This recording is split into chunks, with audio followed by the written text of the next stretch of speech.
Hello friends, আমি অচিন্তা। আমি YouTube channel into side কিচেনে আপনার সাথে নতুন রেসিপি শেয়ার করবো। সেটা হচ্ছে 5 মিশালি শাক ভাজা বানিয়ে দেখাবো। তো সেটা বানাতে কী কী উপকরণ লাগা আসুন দেখাই। তার আগে একটা কথা বলি, আমার চ্যানেল রেসিপিটা ছাড়া আছে। আপনাদের যদি ভালো লেগে থাকে অবশ্যই লাইক কমেন্ট শেয়ার করবেন, বিশেষ করে শেয়ার করবেন। যদি আমার চ্যানেল নতুন হয়ে থাকেন তাহলে প্লিজ সাবস্ক্রাইব করে দেবেন, সেই বেল নোটিফিকেশনটা অল করে দেবেন যাতে আমার কাছে আগে পৌঁছায়। তো চলুন 5 মিশালি শাক ভাজাতে কী কী উপকরণ লাগা আসুন দেখাই। চলুন তাহলে 5 মিশালি শাক ভাজা বানাতে কী কী উপকরণ লাগা আসুন দেখিয়ে দিই।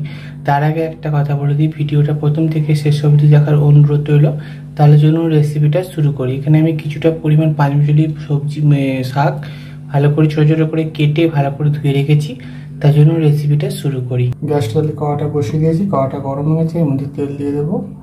আমি এবার এর মধ্যে কাঁচা লঙ্কা, পেঁয়াজ আর আদা, আদা না রসুন একটু পেস্ট করে রেখেছিলাম, পেস্ট না থেতো করে রেখেছি রসুনটা। আর পেঁয়াজ একটা বড় সাইজের পেঁয়াজ ছোটো করে কেটে নিয়েছি, আর দুটো কাঁচা লঙ্কা কেটে নিয়েছি। তখন এগুলো দিয়ে দিই। এবার আমি একসাথে পেঁয়াজ, রসুন আর কাঁচা লঙ্কাটা ভেজে নেব। আমি পেঁয়াজ, রসুন আর কাঁচা লঙ্কাটা ভেজে নিয়েছি। এবার আমি শাকটা তুলে দেবো। লবণ দেবো পরিমাণ মতো, একটু সামান্য অল্প করবি। এবার আমি নাড়বো, নেড়ে করে শাকটা একটু চাপা দিয়ে কমিয়ে নেবো, তাতে ভাতে শাকটা কমিয়ে দেবো।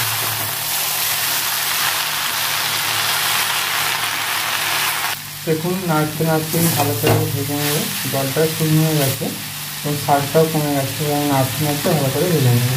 দেখুন আমার শাক ভাজা রেসিপিটা হয়ে গেছে, আমি নামিয়ে নেবো।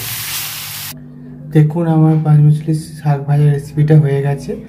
আর এই রেসিপিটা যদি আপনাদের ভালো লেগে থাকে অবশ্যই লাইক কমেন্ট ও শেয়ার করবেন, বিশেষ করে শেয়ার করবেন।